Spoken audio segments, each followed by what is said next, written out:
Europe 1. Le grand direct des médias, Jean-Marc Morandini. Et le fait média du jour, c'est donc Benjamin Castaldi et Énergie 12 qui décident de se séparer. L'animateur et la chaîne ont annoncé hier soir avoir rompu le contrat qui les liait. Jérôme Yanitchenko, bonjour. Bonjour. Vous êtes notre expert média. C'est la fin d'une histoire d'amour qui n'aura pas duré bien longtemps. Oui, Énergie 12 et Benjamin Castaldi ont attendu le lendemain de la Saint-Valentin pour annoncer leur rupture. Une rupture à l'amiable tout de même, c'est important de le souligner. Par un communiqué envoyé aux rédactions hier en fin de journée, Énergie 12 a annoncé que les deux parties avaient souhaité d'un commun accord, je cite, reprendre leur liberté pleine et entière et rompre ainsi le contrat d'exclusivité qui les liait jusqu'ici. C'est la fin d'une idylle qui avait débuté il y a quelques mois en mai l'année dernière. Benjamin Castaldi rejoignait Énergie 12 pour relancer une émission très identifiée auprès des téléspectateurs, l'Académie des Neufs. À l'époque, il ne cachait pas sa satisfaction de décrocher enfin l'animation d'un jeu.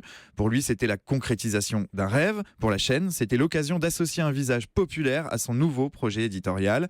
Mais voilà, fin septembre, après 6 semaines seulement, l'Académie des Neufs disparaissait de l'Access avec ce bilan bien modeste, une moyenne de 160 000 fidèles pour moins d'1% de part d'audience. Des résultats bien en deçà des espérances de la chaîne qui ambitionnait de passer la barre des 400 ou 500 000 téléspectateurs. On en était très loin. Depuis, Benjamin Castaldi était revenu à l'antenne une seule fois, mi-décembre, avec Super Millions Questions en prime, devant moins de 300 000 téléspectateurs. Ce matin, cette rupture à l'amiable sonne un peu comme un rendez-vous manqué entre un animateur et une chaîne en mal d'identité. Ouais, c'est un coup dur pour Benjamin Castaldi qu'on aime bien en plus. Oui, depuis quelques années, la carrière de l'animateur est en dents de scie. C'est le moins qu'on puisse dire. Il y a bientôt 2 ans, il quittait TF1 où il présentait Secret Story. Il voulait changer d'image, il voulait décoller cette étiquette télé-réalité qui lui collait un peu trop à la peau. Son nom circulait alors pour prendre l'animation de Rising Star sur M6.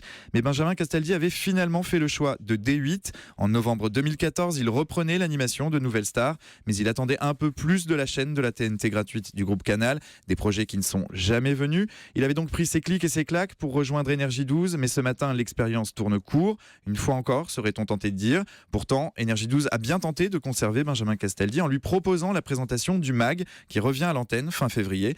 Mais il a refusé, un refus qui est donc venu acter cette rupture entre l'animateur et la chaîne. C'est une rupture qui symbolise quand même les difficultés d'Énergie 12 à trouver sa nouvelle identité. Oui, il y a un an, la direction de la chaîne affirmait vouloir prendre un nouveau tournant, devenir une mini-généraliste, une chaîne plus familiale avec des programmes beaucoup plus fédérateurs, beaucoup moins orientés vers la télé-réalité. Ça signifiait aussi changer de cible, se détacher un peu des 15-24 ans. Énergie 12 comptait y parvenir en relançant des programmes déjà connus des téléspectateurs et surtout en recrutant de nouveaux visages. Benjamin Castaldi en faisait partie. Son départ ce matin sonne le glas de cette ambition et épaissit encore un peu plus le brouillard autour de la direction que veut prendre la chaîne. Merci beaucoup Jérôme Yanitchenko.